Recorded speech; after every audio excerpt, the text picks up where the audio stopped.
یا مشیروں کا نام لے رہے تھے کہ لو انہوں نے کہا جی انہیں کس طرح پتہ چل گیا کہ اس کیس کا فیصلہ کیا ہوگا. بھائی دیوار پہ لکھا ہوا کیس ہے کہ ان کے وکلا اس چیز کو ڈیفینڈ کر ہی نہیں سکے. ایک ایک چیز میڈیا پہ رپورٹ ہو رہی ہوتی ہے, ان کے اپنے جو وکلا باز نکل کے جو بیانات دے رہے ہوتے ہیں میڈیا پہ.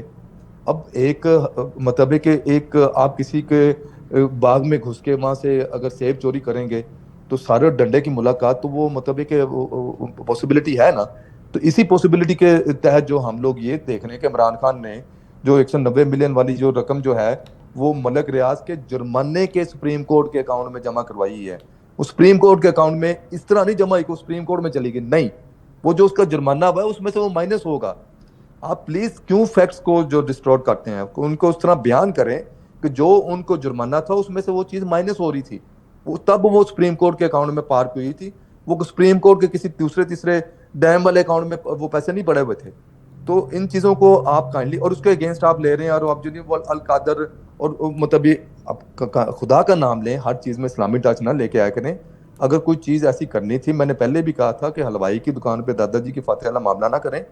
آپ اپنے پیسے سے اپنے پلے سے ایک نہیں 10 یونیورسٹیاں بنائیں, 20 یونیورسٹیاں بنائیں. آپ وزیر اعظم تھے, آپ بناتے نا اس وقت اپنے سرکاری ریسورسز کو استعمال کرتے ہوئے, اس چیز کو تو کوئی چیلنج بھی نہیں کر سکتا تھا.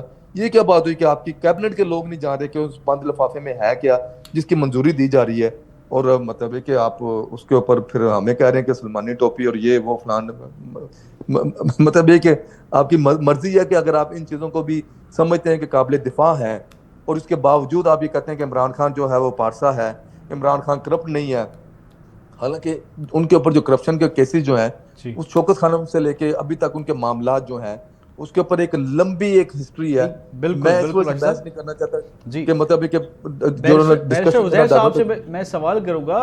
عزیر صاحب یہ فرمائیے گا کہ جیسے ڈیل کی افواہیں اس وقت گردش کر رہی ہے, کیا آپ سمجھتے ہیں کہ عوام کے نالج کے لیے کوئی اس کی قانونی حیثیت ہے؟ ممکنہ طور پہ ایسی کوئی ڈیل اس کیس سے میں جو ہے وہ ہو سکتی ہے؟